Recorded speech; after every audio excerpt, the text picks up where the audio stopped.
Pode ser para a igreja, amém? Amém. Os irmãos podem tomar assento, por gentileza. Aleluia. Feliz de poder estar aqui, retornar a esta casa mais uma vez. Não esperava uma oportunidade hoje para fazer uma palavra. Não esperava não quer dizer que eu não estava preparado. Uma coisa diferente. Eu não esperava, mas estava pronto. E pela graça de Deus aqui estou.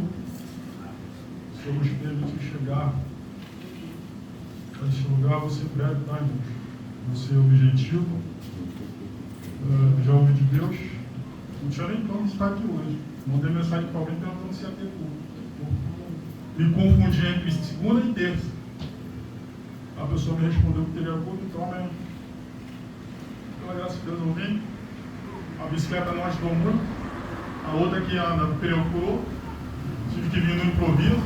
Não repare na minha calça molhada, é do banco. Mas graças a Deus deu para chegar aqui. Quero dizer para os irmãos que estou bastante à vontade de estar nessa casa. Sempre sou muito bem recebido quando volto aqui. E é bom estar no lugar dessas pessoas humildes, pessoas que servem a Deus. E aqui o Senhor é o dono da casa, o Senhor quem manda. Tem pessoas humildes aqui, com um sorriso no rosto, que nos recebem super bem. E o mais importante, a presença de Deus está nesse lugar. Estava ouvindo, apesar de chegar um pouco tarde aqui, ouvi a nossa irmã ali, estava falando ali de fazer a obra, meu Deus. Falando para o Senhor colocar pessoas ao lado para ajudar. E isso é louvável. Né? Tem um montão de novinho que não quer fazer. Novinho não quer fazer. Todo mundo na modinha. Um monte de coisinha aí, cheio de nome top. E aqueles que estão na brecha, na disposição, Deus vai usar. Não importa a idade, se é criança, se é adulto, ou se é um ancião. Deus vai usar. Estava ouvindo o pastor também, que me antecedeu, falar algumas coisas ali. Eu estava até dando algumas risadas, né, como alguns irmãos também. E isso é uma verdade, irmão. A gente fica a vida toda, trabalha, não gasta com nada, não aproveita, não sai, não faz um passeio, né? Muitas pessoas vão dizer que não pode, o pecado é coisa nenhuma, irmão. A gente pode ir muito bem no shopping, a gente pode sim no parque, a gente pode ir a diversos lugares, não é mesmo? Nós não vamos ir a lugar que não nos convém. A gente não pode ir na porta de um bar, fica ali. Então tem determinados locais que não são para nós. Eu quando saio do camarão, a gente passa a mão mesmo, então como meio, a gente gasta menos sempre quer. Falei, não, mãe, essa conta aí, ignora essa conta aí, deixa pro mês que vem. Sai, gasta e viver só para trabalhar só para pagar a conta também, a pessoa não vive. Também, outro dia nós fomos na Parmeira, vamos fazer o quê? Vamos entrar na Parmeira, estamos na Parmeira meio-dia e meia. Saímos lá de dentro quase 4 horas da tarde. Aí, tem que fazer valer um gasto. Não pagou caro para entrar no local? Então, vou fazer valer aquilo que eu paguei. Então, mas amém. E eu estou bastante à vontade. Eu estava pedindo a Deus uma palavra. Por mais que eu estivesse preparado e pronto, Senhor, me dá uma palavra assim. E consigo uma palavra. Porque por mim eu vou abrir aqui, onde cair aqui eu vou pregar. Ele vai me dar uma palavra. Eu preciso saber que a tua igreja precisa ouvir. Não é aquilo que eu quero falar. Eu quero falar disso, não. Eu estou aqui na dispensação de Deus e preciso falar aquilo que a igreja precisa ouvir. Comecei a desfolhar a Bíblia, fui para Neemias, fui para Crônicas, estava andando aqui de um lado para o outro, pensando ali em algumas passagens. E no final das contas, nós vamos ler o texto no Salmo conhecido. Não vou falar o Salmo, mas os irmãos vão saber qual Salmo é. O Senhor é o meu pastor. O Senhor é o meu pastor. Nada me faltará. Salmo conhecido, salmo lindo, salmo maravilhoso. Salmo, qual é o nome do salmo? Meu, está afiado. Salmo 23. Eu não vou ler o salmo todo. Eu vou fazer uma leitura na Bíblia, acompanha a sua, porque tem traduções diferentes. O Salmo 23, ele vai dizer assim, ó: o Senhor é o meu pastor, nada me faltará. Ele me faz repousar em pastos verdejantes. Leva-me para junto das águas de descanso. Refrigera minha alma. Guia-me pelas veredas da justiça. Eu disse que não ia ler todo, mas acho que eu vou ler o salmo todo. Ainda que eu ande, verso 4. Ainda que eu ande pelo vale da sombra da morte, não temerei mal algum, porque tu estás comigo. A tua vara e o teu cajado me consolam. Preparas-me uma mesa na presença dos meus inimigos. Unges a minha cabeça com óleo, o meu cálice transborda. Certamente que a bondade e a misericórdia do Senhor me seguirão todos os dias da minha vida, e habitarei na casa do Senhor para sempre. Esse é um dos salmos, não desprezando os outros salmos, mas um dos salmos mais lindos que eu vejo que tem aqui na Bíblia. É a palavra de Deus. Confesso que estou um pouco tímido. Por quê? Para mim é honra poder falar da palavra de Deus tendo pastores na igreja. Para mim isso é uma honra. Eu vejo que os homens de Deus são humildes para parar para me ouvir. Eu chego em igrejas aí, os irmãos me deixam constrangido. Eu sou colocado para pregar numa tribuna cheia de pastores, presbíteros, tem de tudo. Eu, Jesus, que situação é essa, Senhor? Mas amém, nós estamos aqui para fazer a vontade de Deus. Não foi dada essa oportunidade, você falou, olha, você é o pregador. Amém. Eu vou rejeitar, não sou besta. Rejeitar a oportunidade. Mas, pois bem, o Senhor é o meu pastor. O Senhor é o meu pastor. Salmo de Davi. Alguns estudiosos vão dizer que Davi já era rei quando compôs esse salmo. Outros vão dizer que ele ainda não era rei. Mas que diferença isso faz? Nenhuma. Não faz diferença nenhuma. Mas eu quero falar em rápidas palavras alguma coisa acerca desse salmo que Davi compôs. E ele começa dizendo, o Senhor. Essa palavra chegou a Senhor para nós. Para o judeu, traduzida como Adonai. Se nós formos puxar um pouco mais para trás, eu não quero entrar nesse negócio de grego, de hebraico, aramaico. É só para nós termos uma ideia do Senhor a qual nós servimos. Só para nós buscarmos um pouquinho da origem. Nós vamos ver que Moisés, quando Deus chama Moisés para ele libertar o povo de Israel, Moisés vai dizer assim para Deus, capítulo 3 de Êxodo, versículo 13 e 14, vamos para a memória.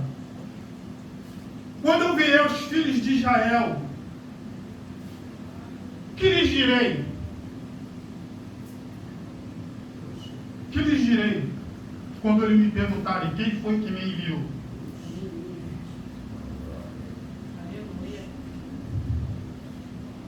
Que direi a eles?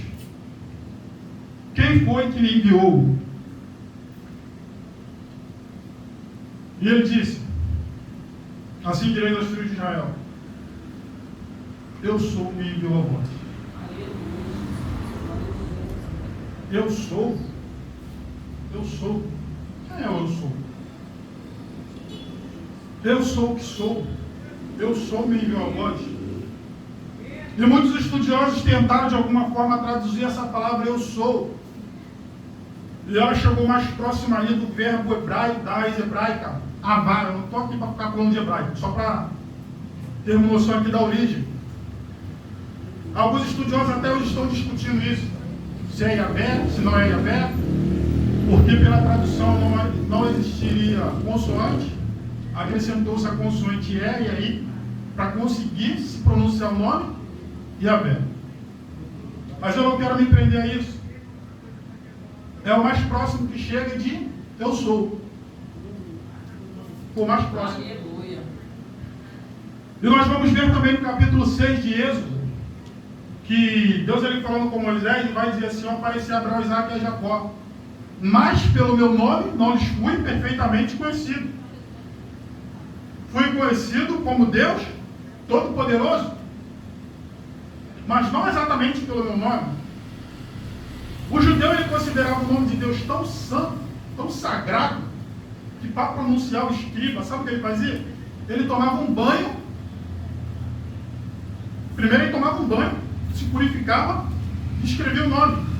E após escrever o nome, ele quebrava aquela pena para ela não ser mais utilizada. De tão santo que eles consideravam o nome, e até hoje é assim. Nós vamos ver lá nos 10 mandamentos: não pronunciarás o nome do Senhor teu Deus em vão. Então, por isso que eles substituíram o nome, que na tradução presa agora ficou Adonai. Chegou até a nossa escritura, na nossa tradução, Senhor. Então nós já sabemos quem é o nosso Senhor, o Deus Todo-Poderoso. Aleluia, glória a Deus. Davi já deu a descrição de quem é esse Senhor: o Deus de Abraão, de Isaac e de Jacó. Ah, mas irmãos, por que você está falando isso? Por que isso é tão importante? Porque nós temos que saber e entender a grandiosidade de Deus a qual nós estamos servindo. Glória a Deus. Nós temos que entender isso. E Davi, ele agora, na condição de rei ou não, Davi, ele compõe, ele vai redigir esse salmo, o Salmo 23. Mas Davi agora, ele se coloca numa condição de ovelha. Davi era pastor de ovelha, mas agora que ele redige esse salmo, ele não se coloca na condição de pastor, mas na condição de ovelha, reconhecendo que tem um pastor muito acima dele. Aleluia. E ele começa a falar desse salmo maravilhoso e tão lindo: o Senhor é meu pastor, nada me faltará. A gente recita esse salmo, né, de uma forma, às vezes, como eu já vi alguns, levando só para o lado das vitórias. O Senhor é meu pastor, nada me faltará. Realmente, não vai faltar nada. Não vai faltar vitória, mas também não vai faltar luta. Eu vi um adesivo no carro tão grande que eu falei: o rapaz que colou, a pessoa que colou aquele adesivo nem sabe o que colou. No adesivo estava assim: ó, Deus não quer luta, Deus quer vitória. Ué, mas tem vitória sem luta? Não existe. Não tem como. É impossível. Impossível ter vitória sem luta. Então não vai faltar. Às vezes não falta tribulação, não falta angústia, não falta choro. Não falta nada. Mas nós temos que ter uma certeza: que o Senhor é o nosso pastor. Glória a Deus. Aleluia. E o pastor, ele não deixa faltar nada das suas ovelhas. O pastor, ele cuida das suas ovelhas. Como o salmista aqui, ele vai dizer, ele me faz repousar em pastos verdejantes. Uma outra tradução, ou não, Deus me faz descansar em seu trabalho determinado. Por que eu estou dizendo isso? Porque nós vamos ver, vamos botar aqui numa Judeia, um pasto verde na Judeia não é um pasto que cresce ao acaso. Ele é um pasto preparado, porque o solo é árido. Então o pastor, ele tem que preparar aquele solo, plantar aquela grama, cuidar daquela grama para que haja um pasto verde, porque a ovelha não come qualquer coisa. Ovelha não come palha seca, ovelha come pasto verdejante. Ele vai dizer: ele me faz repousar em pastos verdejantes. Eu não vou entrar muito nas características das ovelhas, porque a hora não permite, mas se nós formos ver, a ovelha é um dos animais mais, com perdão da palavra, um dos animais mais bobinhos que existe, sabia? Consegue se defender. Consegue. Ovelha não consegue encontrar alimento sozinha. Ovelha não consegue encontrar águas tranquilas sozinha. Ovelha não consegue caminhar pelo vale sozinha. Precisa de um pastor. Aleluia. Davi agora se coloca na condição de ovelha. É como se Davi estivesse dizendo, eu preciso de um pastor. Eu preciso de um pastor. E Davi entendia de ovelha, porque ele era pastor de ovelha. E agora ele está numa condição de ovelha. Então a ovelha é um dos animais mais bobos. Vou usar esse termo, para não usar um termo mais pesado. Não consegue se defender sozinho. Então ali está o pastor. Precisa do pastor. E o pastor ele tem as suas armas. De repente, numa outra ocasião, eu falo mais aberta, melhor sobre isso. Muitas das pessoas, até eu mesmo inclusive, achavam que o pastor era simplesmente alguém que tinha lá uma varinha na mão para tocar o gado. Né? É a ideia que vem na cabeça, na mente. Mas o pastor de ovelhas, se nós formos olhar na Bíblia, o pastor de ovelhas ele era um guerreiro. Davi mata o quê? Um urso, o leão. E o pastor de ovelhas tinha algumas armas. Vara, cajado, a funda e o alforje. É isso mesmo? Me corrijam. Se eu estiver errado, tem pastores que sabem mais do que eu. Eu ainda estou aprendendo, estou em fase de aprendizado. Então o pastor ele tinha essas armas: o cajado, a vara, a funda e o alforje. Para quê? Para defender e para cuidar das ovelhas. Então ele necessitava ter armas. Ele necessitava ser habilidoso. Tinha que ter habilidade. O pastor de ovelhas era um guerreiro. Eu estava vendo um vídeo sobre a funda. Eu queria entender como é que funcionava aquilo. E eu vi um rapaz acertar o alvo daqui do outro lado do rio com uma funda. Davi era treinado naquilo. Davi sabia a arma que ele tinha. Davi sabia a arma que ele usava. Nós vamos ver em Juízo, não estou me lembrando agora o capítulo, que existiam 400 homens canhotos, eu acho que é esse o número, que eram capazes de acertar um fio de cabelo com uma funda. Ah, detalhe, 400 homens, canhoto. A Bíblia, quando vai usar o termo canhoto, é porque quem é canhoto aqui? Não tem ninguém. Ó, tem ninguém, tá vendo? Tem um canhoto aqui. Canhoto é exceção. Canhoto.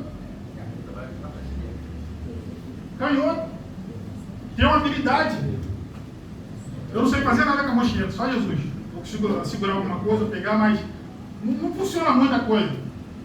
Eu, quando mais novo, quando menino, eu quebrei o dedo do pé direito. Eu falei, agora, como é que eu jogo bola? Tive que aprender a usar a perna esquerda. E para minha surpresa, o chute é mais forte do que o pé direito. Nossa, gostei disso. Coisa boa. Depois que eu ficou bom, tenho habilidade de usar as duas. E ficava difícil. Ah, o chute é o quê? Direito ou esquerda? Eu não sei. Mas amém. Então eu desenvolvi uma habilidade com a perna esquerda. Mas voltando aqui. Então, irmãos, a ovelha ela depende 100% do pastor. 100%. Ovelha só bebe água se estiver tranquilo. Se estiver barulho de cachoeira, ela não bebe água. Você sabia disso? O pasto tem que estar verdinho. O pastor ele cuida de tal forma da ovelha. Eu li um negócio outro dia que me chamou a atenção. Lembrei aqui agora. Estava escrito assim, ó. Eu nunca entendi Deus deixar 99 e ir atrás de uma. Até que essa uma era eu. Eu era essa uma. De repente, alguns aqui, porque eu não dizer todos, era essa uma. Deus deixou 99 em segurança e foi buscar uma. Aleluia, glória a E Deus foi atrás Glória a disso. Deus. O pastor ele vai atrás e resgata uma que precisa. 99 estão em segurança, mas tem uma que está precisando ser resgatada. E o pastor ele vai, enfrenta os perigos, mas ele traz. Uma outra característica da ovelha eu vou fechar a Bíblia aqui, senão só Jesus. A ovelha, muitos já ouviram a expressão ovelha rebelde, não? Ovelha rebelde. Glória a Deus. No rebanho também existia ovelha rebelde. Ovelha rebelde, tinha um rebanho. O que a ovelha rebelde fazia? Enquanto o rebanho estava andando aqui, em conjunto, a ovelha rebelde sempre procurava sair. O pastor ia, pegava a ovelha rebelde e botava no meio do rebanho. Continuava a caminhar, e ela insistia em sair do rebanho. pastor lá buscava a ovelha rebelde novamente, trazia. E ali ia caminhando com o grupo. E a ovelha rebelde saía de novo do meio do rebanho. O que o pastor fazia? Uma coisa que eu achei até certo ponto cruel. Essa ovelha não vai parar de sair do meio do rebanho, né? Então deixa eu dar um corretivo nela. O pastor pegava essa ovelha rebelde, pegava a sua patinha aí, quebrava a patinha da ovelha. Tá, mas e agora? Com a pata quebrada, como é que a ovelha caminha? O pastor quebrava a patinha dela, pegava a ovelha, colocava em seu ombro. Aleluia. E continuava a caminhada com o rebanho. Existem muitas ovelhas rebeldes no nosso meio. Falo de um modo geral, não estou centralizando aqui a igreja. Eu tenho amigos que têm dom, têm talento, é usado na palavra, é usado no louvor. Deus deu tanta coisa, mas não consegue ficar ali. Está numa armadilha do diabo que fica lá, vem cá, vai lá, vem cá, vai lá, vem cá. Agora o pastor vai quebrar a patinha. E vai colocar no ombro, vem cá, chega. Já voou demais, vem pra cá aí. Deus, ele se importa conosco. Deus, ele se importa com cada um de nós. Eu queria falar mais da ovelha, mas o tempo não permite, porque é extenso demais o assunto. Vou falar de ovelha.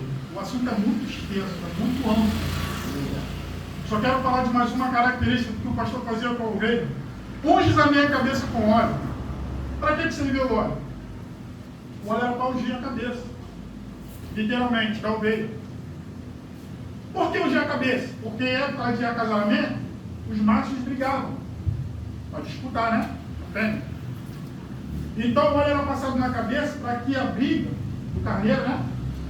Briga de cabeçada, não fosse uma pancada tão seca. Então, à medida que batia, o óleo fazia com que escorregasse. Então, dava aquela pancada. Então, o óleo tinha essa propriedade. Outra propriedade do óleo, ao ser ungido a cabeça da ovelha, os narizes da ovelha. Por que colocar óleo no nariz da ovelha? Passar o azeite para que não entrasse mosca ou qualquer outro parasita. Porque a mosca entrava, se instalava, colocava aqueles seus órgãos nojentos, né?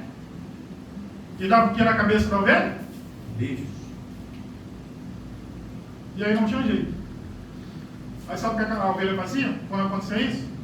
Ela dava cabeçada em água. Porque não tinha como acessar ali o que estava incomodando. E ela começava a dar cabeçada na árvore, até o ponto de chegar a morrer. Então, a importância do óleo era essa: ungia, porque o óleo protegia e espantava os insetos. Ó, o cuidado do pastor. Assim é Deus conosco. Ele unge a nossa cabeça com óleo fresco. Aleluia. Glória a Deus. Cabeça, irmão. Porta de entrada. Eu tive uma liderança, o presbítero, e outro, ele falou assim: não deixe qualquer pessoa colocar a mão sobre a sua cabeça. Eu já vi casos de pessoas oprimidas, porque deixou qualquer pessoa botar a mão na cabeça. Então, o pastor, ele unge a nossa cabeça. Efésios 6 vai falar da armadura de Deus, o capacete, para quê? Proteger a cabeça. A gente precisa ter a mente protegida. Nós precisamos ter a nossa mente protegida. Glória a Deus. E o nosso pastor, ele cuida de cada um de nós. Glória a Deus. E eu posso dizer aqui com certeza, nós estamos protegidos. Mas existe aquele que está desgarrado e o pastor vai atrás para buscar. O pastor vai trazer. Fica nessa de entra na igreja, sai da igreja, vem para a igreja, sai da igreja, vai para a igreja, sai da igreja. Eu tive uma prima que pode ser nessa situação. Tinha dom, tinha talento. Em vez de usar em prol da obra de Deus, não. Aí sai da igreja. A coisa apertava, corria para a igreja. Aí ficava tudo bem, ia curtir. A coisa apertava, vinha para a igreja. Ficava tudo bem, ia curtir. Belo momento, o pastor foi lá e quebrou a patinha. Quebrou a patinha. Glória a Deus. E ali com a patinha quebrada ela ficou até o Senhor chamar para agora. Sai desse mundo poder que tem pessoas, irmão, que Deus tira da terra. Porque Deus não quer perder. Glória a Deus. Às vezes as pessoas não entendem, nossa, tão novo, tão nova. Deus não quer perder. Aleluia. E se tiver que tirar dessa terra para não perder, Ele vai tirar, Ele vai arrancar. Se não vir no amor, vai vir na dor. É claro que não tem essa expressão na Bíblia, mas isso é uma verdade. Tive casos na família. Não veio no amor, veio na dor, mas veio. Veio na dor. Mas o nosso pastor, ele cuida de nós. Aleluia. A igreja do Senhor fique com esta palavra. E tenha certeza de uma coisa. O nosso pastor, ele cuida de cada um de nós. Aleluia. O nosso pastor está conosco. O nosso pastor dirige a nossa cabeça. Glória a Deus. O nosso pastor nos faz repousar em seu trabalho terminado. O nosso pastor, ele nos guia pelas veredas da justiça. Aleluia, Senhor. Glória a Por Deus. amor ao seu nome. Ainda que eu ande, não temerei mal algum, porque tu está comigo. Ó, coisa linda. Posso passar no vale, irmão, mas eu tenho certeza de uma coisa: Deus está comigo. Aleluia. Que Deus em Cristo nos abençoe, amém? Amém.